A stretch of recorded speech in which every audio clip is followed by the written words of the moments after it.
I've been a member of the MISU for about 10 years now. Got out of school and I wanted a good place to work, a place that was creative, someplace that would inspire me. And the Museum of Fine Arts at the time was pretty much my dream job. 10 minutes later, he was escorted out of the building without any explanation, but told that his employment will be determined, the future of his employment will be determined by the department. This arrogance that the museum assumes is just preposterous. How they can decide what our own ratification meeting is about and what we are voting on is none of their business. Some of the other managers were calling themselves SS officers, which I felt was scary and frightening, and I felt for my safety. And when approaching human resources, they said that they would look into it, and then they looked into it and they found that it wasn't a problem. By bargaining in good faith, only to discover that at the end of the session, the museum gave us an ultimatum that unless we agreed to their last proposal, none of these disciplines that they were hanging over our head for attending the arbitration would go away. There's no question about it. There's been disciplines heightened to the point that they have never been at before. We now have more guards than ever in the history of the union sitting on final written warnings.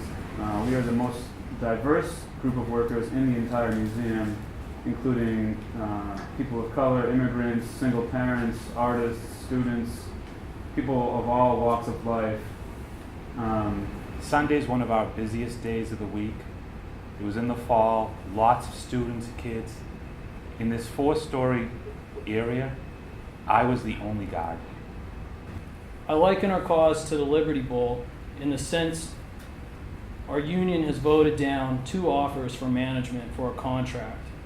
We've rebelled against poor offers that don't benefit us, like a 2-tier pay system that would keep new members from making as much as us. We want for others what we want for ourselves. Now you get there and you just hate the thought of going to work. You know that at any point in time you can be brought down to the basement to what is set up as literally an interrogation room. In the DPS office, there's what used to be a meeting room, and it's now set up in the traditional configuration of a police interrogation room, where you are behind a counter and behind a table, and the manager's on the other side of the table, and behind the manager is the exit out. So one thing that all guards should have in mind is really keep our union. What will be of those guards coming after us? They're going to map the floor with us.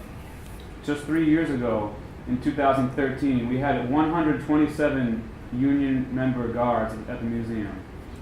Now, 3 years later, we only have 74 guards, and that's all through attrition, the museum firing people, and replacing all these open positions with Securitas. It was announced that they were going to come up with this new model to change all our hours and to change the job titles. There was a notice put up that one of the reasons for doing this is that when they compared the performance evaluations for all of us from the current year to the previous year, they didn't like the results. And I pointed out personally to the deputy director, Katie Gitchell, I've never had a performance evaluation. Most people have never had a second performance evaluation. And I copped to that. I was looking at the time or whatever. But so 15 years of service. I feel I was a valued employee.